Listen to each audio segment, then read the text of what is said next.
Hello, I'm Jayant Sharma, and in this video, let's look at some more useful accessories you can get for your photography. Although the transition from film to digital removed the need for a few filters, there are yet many which are indispensable. So, what filters would be good to have in your kit? We'll look at that in a moment, but first you must be sure that the size of any filter you buy is the same as that of your lens's thread. This is usually inscribed on your lens in millimeters along with the Greek letter phi to indicate the diameter of the lens. The commonest and least expensive type of filter is usually the UV filter. This is just a clear piece of glass that does nothing other than cut harmful UV light when you are shooting outdoors and protects the front element from damage. For instance, if you bump the front of your lens against something, it will be cheaper to replace a broken UV filter than the front element of your lens itself.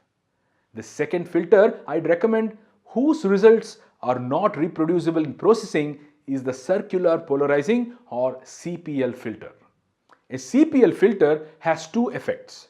If you have ever used a pair of polarized sunglasses, you may be familiar with these. One, they increase contrast and make skies bluer, particularly when used at certain angles from the sun. Two, they remove reflections of shiny surfaces like glass and water, making them incredibly useful in photographing interiors, etc. The third is a neutral density or ND filter. I recommend watching the basics of exposure and shutter speed videos before resuming watching this section to understand it better. These are completely neutral filters which, like a pair of normal, non-polarized sunglasses, simply cut light so that you can see a slow shutter speed for the milky effect even in good light. ND filters come in different stop ratings. I recommend getting a 2 or 3 stop ND filter if you are passionate about landscape photography and you see yourself doing a lot of slow shutter speed work in daylight. Moving on to the next category of accessories, you may have seen those big flashes being used at weddings. It's not only for wedding photographers that it's useful. An external flash or a speed light, as Canon calls it, is a fantastic tool to shape light in your images, particularly in indoor conditions. You can either mount the flash on the hot shoe of your camera or use it remotely so you can light the subject more creatively or dramatically. Outdoors, you can use it as a fill flash to remove deep shadows in the scene or club multiple flashes to achieve results that wouldn't be possible without a flash, such as these images of fast-wing hummingbirds in Costa Rica. Another very useful accessory is a remote shutter release for your camera, so you can trigger the camera to take pictures without having to physically press the shutter release button, which is very useful in remote wildlife and sports photography and long exposure night photography. You get both cabled remotes and wireless remotes such as the ML-L3, and you can pick one depending on your purpose. There are many variants in both the cabled and wireless interface.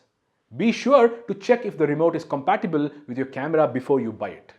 And lastly, you have wearable action cameras such as the GoPro Hero 7 as of today and the Sony FDR X3000, mainly for recording first-person point of view and behind-the-scene videos while you go about enjoying a sport or adventure activity such as cycling, rafting, or even doing photography.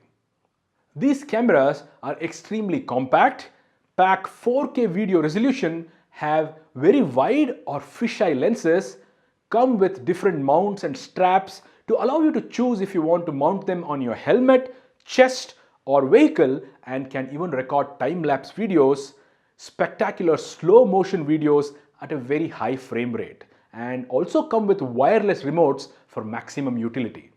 In fact, the Sony even has optical image stabilization, enabling you to record stunningly smooth videos even when your motion is rocky. Let's summarize what we have learned in this video, shall we? UV, circular polarizing, and neutral density filters are very useful filters in digital photography, particularly if you're passionate about landscape photography. UV filters block UV light and protect the front element of your lens. Circular polarizing filters remove reflections and deepen sky color, and neutral density filters cut light and allow you to use slower shutter speeds even in reasonably good light. It's necessary to buy filters that exactly fit the front element of your lens. An external flash that can be used remotely is useful both indoors and outdoors and can be used to shape light creatively. Wearable action cameras are very handy in adding an extra dimension to your photography with POV videos and other dynamic storytelling perspectives. Alright, that brings our roundup of accessories to an end. Hope you learned much from the video, and next is the exposure module. I'll see you there.